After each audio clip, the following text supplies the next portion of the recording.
আকুলুদ্দিন আমাদের জন্য ফরজ। প্রতিবারাইকুম সিয়াম যেভাবে আমাদের জন্য ফরজ, প্রতিবারাইকুম কিতাব দিন প্রতিষ্ঠিত করার জন্য লড়াই সংগ্রাম করা আমাদের জন্য ফরজ।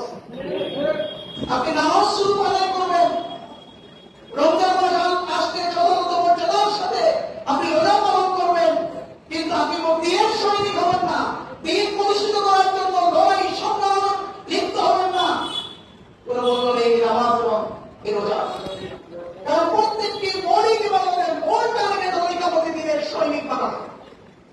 যদি তোমাকে দিনের সৈনিক বানানো যায়, আমার সালাম যদি আমাকে ঐক্যবদ্ধ দিনের সৈনিক বানাতে না পারে, আমার সাউন্ড যদি আমাকে ঐক্যবদ্ধ দিনের সৈনিক না বানাতে পারে, আমার হজ যদি আমাকে ঐক্যবদ্ধ দিনের সৈনিক না বানাতে পারে, এই হজ, এই রোজা, এই সালাতের কি মূল্য আছে? এটা আল্লাহ রাসূলের সময় এই ধরনের সালাম পালন করেছিল, এই ধরনের নামাজ আদায় করেছিল, যাদের নামাজ যাদের রোজা কোনো কাজে আসে নাই। আসছে নাকি মুনাফিক সরকার হন নাই, তারা ব্যর্থ হয়ে যায় না, তাদের নামাজ তাদের রোজা শুধু ইকামতে দিনের সৈনিক না হওয়ার কারণে তাদের রোজা তাদের নামাজ কোনো কাজে আসে নাই, অথচ তারা আমরা রাসূলের পিছনে নামাজ আদায় করেছিল। এর চাইতেও বড় উদাহরণ আপনার তাবুক অভিযানের কথা আপনাদের মনে আছে। তাবুক অভিযানে আল্লাহ রাসূল যখন মুমিনদেরকে উদ্দেশ্য করে বললেন, তোমরা যে যেই অবস্থা আছো বেরিয়ে পড়ো, অভিযান বের হতে হবে। মুমিনরা যে অবস্থায় ছিল ওই অবস্থা লাভবাই কোনো হাতি হইল। তিনজন মুমিন ব্যতীত, তিনজন মুমিন ওজনও পেশ করেন নাই, ছুটিও নেন নাই, কিন্তু আসবো না এটাও বলেন নাই। বলছে ইয়া রাসূলুল্লাহ, ওই এক কাবিন আমরা আসছি, আপনার আগান, আমরা আসছি। এই আসছি আসছি বলতে বলতে তার পিছনে পড়ে গিয়েছিল। ঠিক না? ঠিক ঠিক পিছনে পড়ে গেল।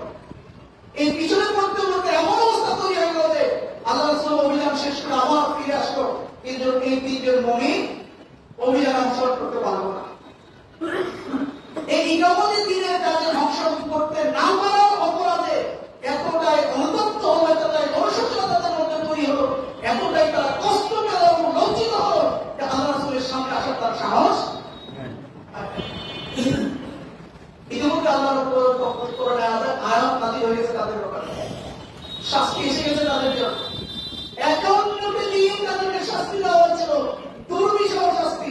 মুসলিম জামাত থেকে তাদের বিচ্ছিন্ন করা হয়েছিল, তাদের সাথে সমস্ত সম্পর্ক ছিন্ন করা হয়েছিল, শেষ পর্যন্ত তাদের স্ত্রীদের পর্যন্ত তাদের শ্বশুরে পাঠিয়ে দেওয়ার সিদ্ধান্ত দেওয়া হয়েছিল। এই 51টি দিন ধরে তারা তওবা করেছিল, ইস্তেগফার করেছিল, অনুতপ্ত হয়েছিল, অনুশোচনা করেছিল, কান্নায় ভেঙে পড়েছিল। আল্লাহ রাব্বুল আলামিন একটা পর্যায়ে তাদের তওবা কবুল করেছেন এবং তাদেরকে আবার ফিরিয়ে নিয়ে এসেছেন। কি অপরাধ ছিল? নামাজ না পড়া, না রোজা না রাখা, হজ না করা, কোন এই ধরনের কোন অপরাধ ছিল? অপরাধ ছিল কি অপরাধ? ইকামতের দিনে অভিযানে বের না হওয়া, ইকামতের দিনের কাজে শরীক না হওয়ার অপরাধে তাদেরকে কঠিন 51টি দিন শাস্তি দেওয়া হতো। সেই আয়াত এখন আমাদের মাঝে আছে কি নাই? সেই কোরআন আছে? কিয়ামত পর্যন্ত এই কোরআনের বিধান জারি থাকবে। এই ধরনের অপরাধের সাথে আমরা যারা জড়িত থাকবো, এই ধরনের দুর্বলতার সাথে আমরা যারা জড়িত থাকবো, তাদের জন্য এই আয়াত প্রযোজ্য হবে কি হবে না? সতর্ক হয়ে যাবেন। তাই আমরা কোরআন আন্দোলন কর্মীদেরকে বলছি, প্লিজ নিজেকে সতর্ক করবেন। এই মাস এসেছিল আমাদেরকে এই সতর্ক বার্তা নিয়ে। সতর্ক হয়ে যান, পরিশুদ্ধ হয়ে যান, তওবা করেন, দিনের শরীক হওয়ার জন্য চেষ্টা করেন। যখনই দেখা হবে লাভবাহিক করে হাজির হয়ে বলবেন আমরা হাজির হয়েছে। তারা আমার ভয়ানক পরিণতি। ইয়া আইয়ুহাল্লাযীনা আমানু মালাকুম, ইমানদার বর্তমানে কি হবো যে ইযা কিলা লাকুম ফিরু ফি সাবিলিল্লাহি ফাতাকুম ইলাল্লাহ, যখন তোমাকে বের হতে বলা হলো, যখন তোমাকে দেখা হলো, তোমরা প্রধানের আহ্বান করা হলো, মিছিলের আহ্বান করা হলো, কোন অভিযানে বের হতে বলা হলো, তখন তুমি জমিনে একটা ধরে থাকবে, দুনিয়ার কাছে ব্যস্ত হয়ে গেলে, ব্যবসা বাণিজ্য, চাকরি বাকরি, আমরা আত্মীয় স্বজন, বন্ধু বান্ধবের দুনিয়ার সমস্ত কাজ আপনাকে এতটা আকৃষ্ট করে রাখবো যে আপনি বের হতে পারবেন না। এখানে বলা ইসা কিলা লাকুম ফিরু ফি সাবিলিল্লাহি ফাতাকুম ইলাল্লাহ, যখন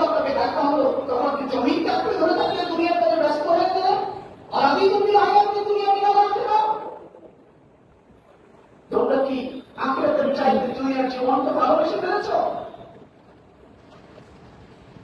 এর পরের অংশ বলছেন ইল্লা তাগফিরু ইউআযিবকুম আযাবান আলীমা ওয়া ইয়াস্তাগফিরু কওমা গায়রাকুম ওয়া লা তাদুররু শাইআ।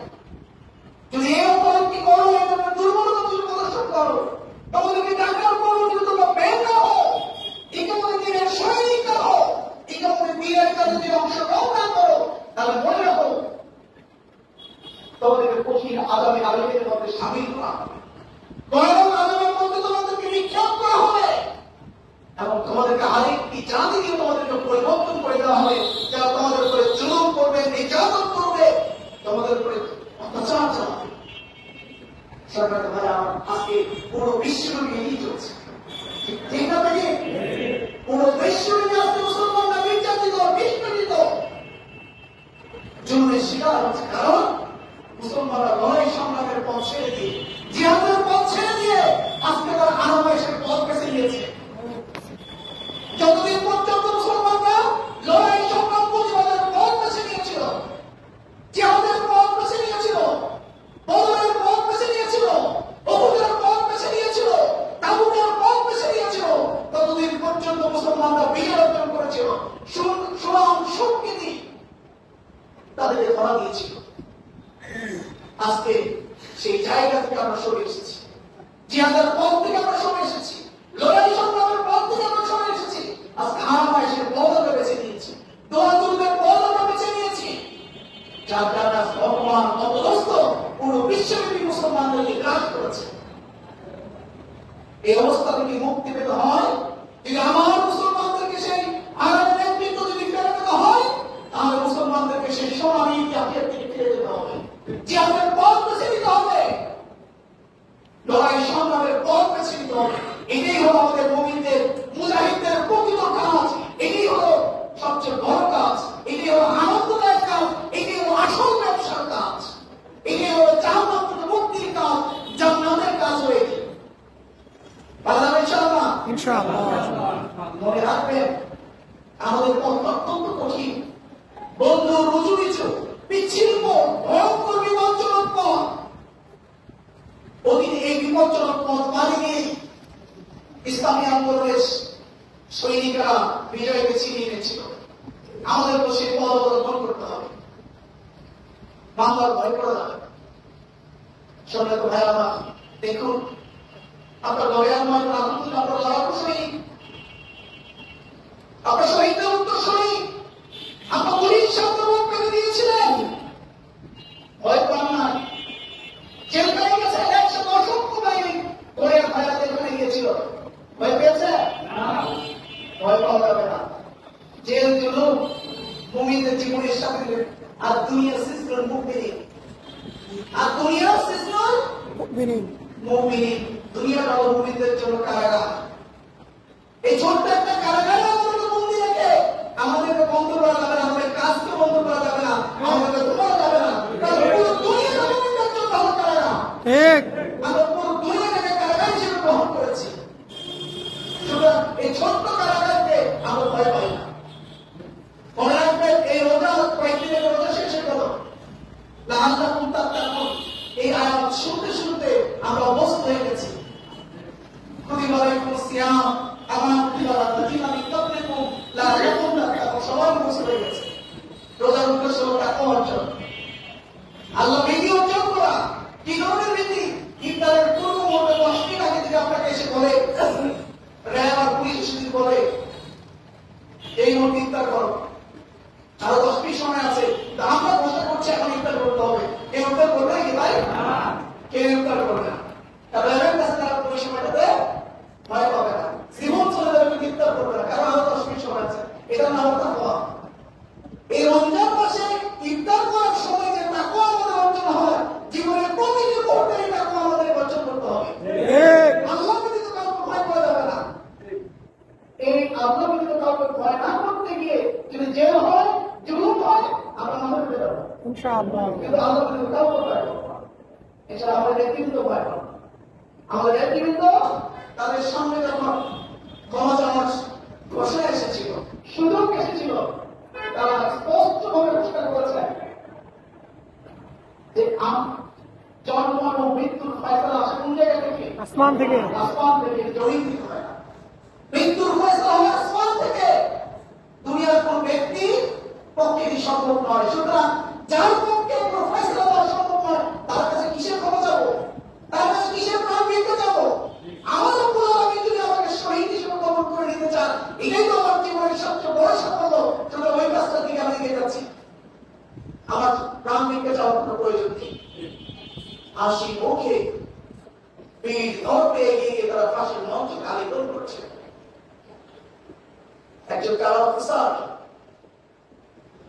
আমরা তো কারাগারের ভিতরে, যেহেতু একটানা 4.5 বছর কারাগারের ভিতরে কাজ সুযোগ করেছিল, আমাদেরকে বন্দী রেখেছিল।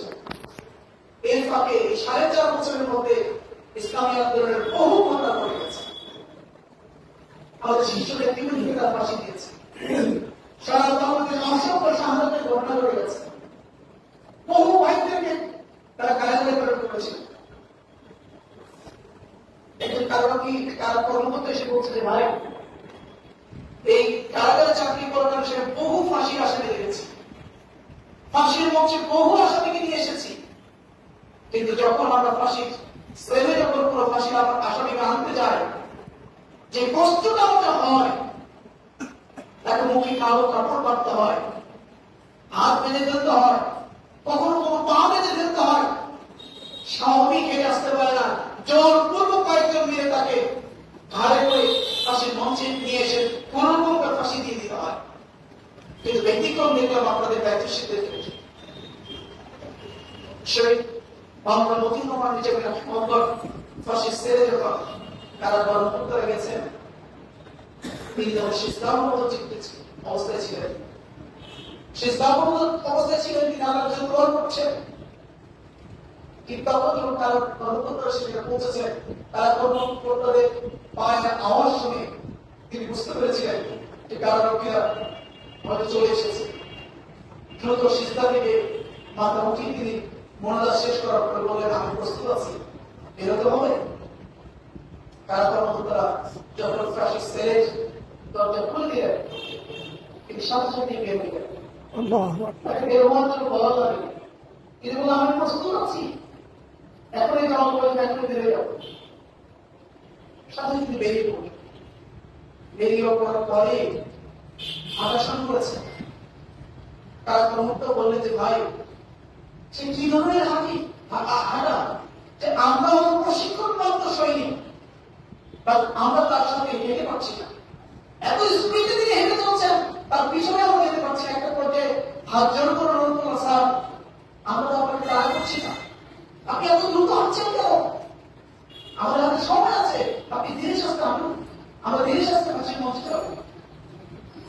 সেদিন শহীদ মাওলানা মতিউর রহমান হিসেবে অপরাশিত করেছিলেন, দেখুন আমি তো হচ্ছি না, আমি বাতাসের মধ্যে জান্নাতের সুঘ্রাণ পাচ্ছি, বাতাসের মধ্যে জান্নাতের সুঘ্রাণ পাচ্ছি, সেই সুঘ্রাণ আমাকে টেনে নিয়ে যাচ্ছে, আমি হাঁটছি না, জান্নাত আমাকে হাতে নিয়ে যাচ্ছে।